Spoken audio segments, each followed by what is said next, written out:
വാർത്തകളിലേക്ക് പാക് അധിനിവേശ കശ്മീരിൽ പാകിസ്ഥാൻ പ്രതിഷേധക്കാരെ അടിച്ചമർത്തുന്നതിൽ വിമർശനവുമായി ഇന്ത്യ 10 പേർ മരിക്കുകയും നിരവധി പേർക്ക് പരിക്കേൽക്കുകയും ചെയ്ത സംഭവത്തെ ഇന്ത്യ അപലപിച്ചു. പാകിസ്ഥാൻ നിയമവിരുദ്ധമായി അധിനിവേശത്തിന് നടത്തിയ പ്രദേശങ്ങളിലെ വിഭവങ്ങൾ കൊള്ളയടിക്കുന്നതിന്റെ സ്വാഭാവിക പരിണതഫലമാണെന്ന് വിദേശകാര്യ മന്ത്രാലയ വക്താവ് രൺധീർ ജയ്സ്വാളും വ്യക്തമാക്കി. നമ്മൾ ഇനി ബീഹാർ തെരഞ്ഞെടുപ്പിലേക്ക് പോവുകയാണ്. ബീഹാർ നിയമസഭാ തെരഞ്ഞെടുപ്പിലേക്ക് നീങ്ങുകയാണ്, നമുക്കെല്ലാം അറിയാം. പക്ഷേ ഇന്നത്തെ ദിവസം വളരെ പ്രത്യേകതയാണ്. ഒരുക്കങ്ങൾ വിലയിരുത്താനായി തെരഞ്ഞെടുപ്പ് കമ്മീഷൻ ഇന്ന് സംസ്ഥാനം സന്ദർശിക്കുന്ന ദിവസവും കൂടിയാണെന്ന്. ഒരാഴ്ചയ്ക്കുള്ളിൽ കമ്മീഷൻ തെരഞ്ഞെടുപ്പ് തീയതികൾ പ്രഖ്യാപിക്കും എന്നാണ് മനസ്സിലാക്കുന്നത്. രാകേഷ് വിശദാംശങ്ങളുമായി ചേരും. രാകേഷ്, ഈ തെരഞ്ഞെടുപ്പ് കമ്മീഷൻ ഇന്നും നാളെയുമായിട്ട് തന്നെ വരുമെന്നുള്ളത് നേരത്തെ മനസ്സിലായിരുന്ന ഒരു കാര്യം കൂടി തന്നെയാണ്. എന്നത്തേക്കായിരിക്കാം, പ്രത്യേകിച്ച് ഈ ഒരു ആഴ്ചയ്ക്കുള്ളിൽ തന്നെ, ഒരു 6-ാം തീയതിക്കുള്ളിൽ തന്നെ തീയതികൾ പ്രഖ്യാപിക്കാനൊരു സാധ്യത ഉണ്ടാവുന്നുണ്ടോ? അതെ ഹരി, അങ്ങനെ വേണം കരുതാൻ. കാരണം 3-4 ദിവസമുള്ള ഒരു പ്രഖ്യാപനത്തിലേക്ക് കമ്മീഷൻ കടന്നേക്കും. കാരണം ബീഹാർ നിയമസഭയുടെ കാലാവധി നവംബർ 22-ന് അവസാനിക്കും. അതായത് ഇനി ബാക്കിയുള്ളത് 50 ദിവസത്തിൽ താഴെ മാത്രമാണ്.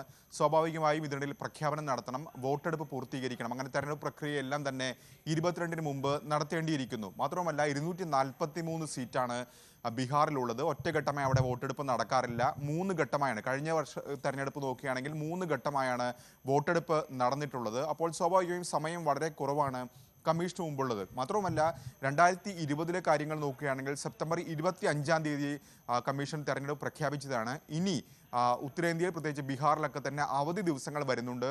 ദീപാവലി വരാൻ പോകുന്നു, ചാത്ത് പൂജകൾ നടക്കാനിരിക്കുന്നു. അപ്പോൾ സ്വാഭാവികമായും ഈ 2 ഉത്സവ തീയതികളൊക്കെ കൂടി പരിഗണിച്ച് വേണം ഈ തീയതികൾ പ്രഖ്യാപിക്കാൻ. അതുകൊണ്ട് തന്നെ ഇന്ന് സ്വാഭാവികമായും കമ്മീഷൻ പട്നയിലെത്തും. അവിടെ വിവിധ രാഷ്ട്രീയ കക്ഷികളൊപ്പം തന്നെ ഉദ്യോഗസ്ഥർ തുടങ്ങിയവരുമായി ഒരുക്കങ്ങളൊക്കെ തന്നെ വിലയിരുത്തും. അതിനുശേഷം ഇന്നും നാളെയുമാണ് സന്ദർശനം. അതിനുശേഷം കമ്മീഷൻ മടങ്ങിയെത്തി ഉടൻ തന്നെ ഒരു 3-4 ദിവസത്തിനുള്ളിൽ തന്നെ പ്രഖ്യാപനത്തിലേക്ക് കടക്കാനാണ് തീരുമാനം. കാരണം ഇതിനോടകം തന്നെ വോട്ടർ പട്ടികയൊക്കെ പ്രസിദ്ധീകരിച്ചു കഴിഞ്ഞു. പ്രത്യേകിച്ച് സമഗ്ര വോട്ടർ പട്ടിക പരിഷ്കരണം അവിടെ പൂർത്തീകരിച്ചിരിക്കുകയാണ്. 47 ലക്ഷം വോട്ടർമാർ ആദ്യം ജൂൺ മാസത്തിൽ പ്രസിദ്ധീകരിച്ച വോട്ടർ പട്ടികയിൽ നിന്ന് ഏതാണ്ട് 47 ലക്ഷം പേരാണ് ഇപ്പോൾ ഒഴിവാക്കപ്പെട്ടിട്ടുള്ളത്. അത്തരമൊരു സാഹചര്യവും ബീഹാറിലുണ്ട്.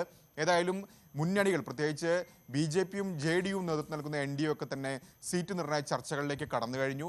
മഹാസഖ്യം, പ്രത്യേകിച്ച് രാഹുൽ ഗാന്ധി നയിച്ച യാത്രയൊക്കെ വലിയ വിജയമായതിൻ്റെ ആത്മവിശ്വാസത്തിൽ അവിടെ ഭരണം പിടിക്കാൻ കഴിയുമെന്ന പ്രതീക്ഷ അവർക്കുണ്ട്. അവരും സീറ്റ് നിർണയ ചർച്ചകളിലേക്കൊക്കെ തന്നെ ഏതാണ്ട് അവസാന ഘട്ടത്തിലേക്ക് കടന്നു കഴിഞ്ഞു. ഏതായാലും ഇനി ബാക്കിയുള്ളത് കമ്മീഷന്റെ പ്രഖ്യാപനമാണ്.